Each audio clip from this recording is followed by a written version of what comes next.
most important thing is to be able to define which ones you can come to an intelligent decision on and which ones are beyond your capacity to evaluate. You don't have to be right about thousands and thousands and thousands of companies.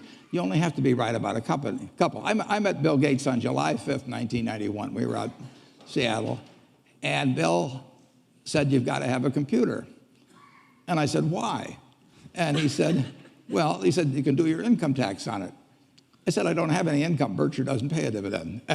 He said, "Well, you can keep track of your portfolio." And I said, "I only have one stock." I said, and he says, "It's going to change everything." And I said, "Well, will it change whether people chew gum?" And he said, "Well, probably not."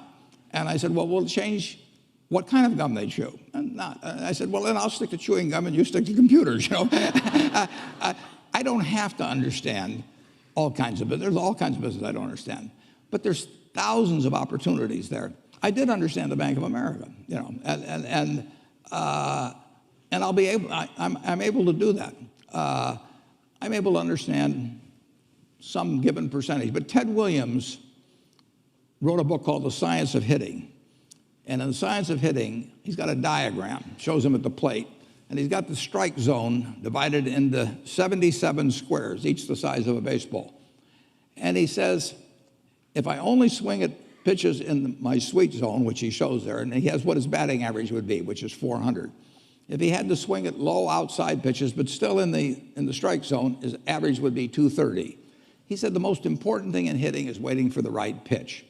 Now, he was at a disadvantage because if the count was 0-2 or 1-2 or so on, even if that ball was down where he was only going to bat 230, he had to swing at it.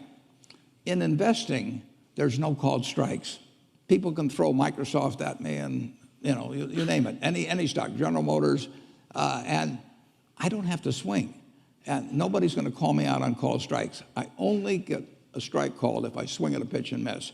So I can wait there and look at thousands of companies day after day, and only when I see something I understand and when I like the price at which it's selling, then if I swing, if I hit it, fine. If I miss it, it's a strike.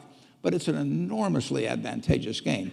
And it's a terrible mistake to think you have to have an opinion on everything. You only have to have an opinion on a few things. In fact, I've told students, if when they got out of school, they got a punch card with 20 punches on it, and that's all the investment decisions they got to make in their entire life, they would get very rich because they would think very hard about each one. And you don't need 20 right decisions to get very rich.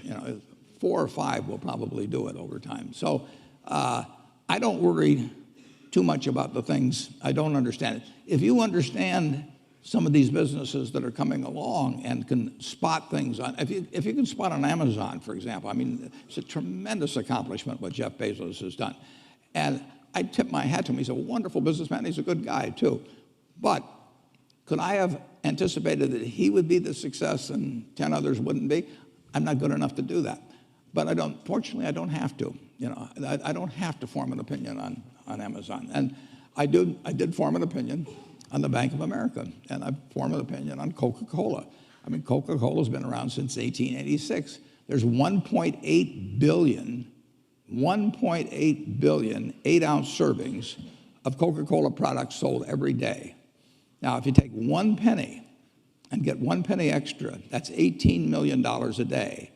And 18 million times 365 is 7 billion, 3 less 730 billion, or $6,570 million.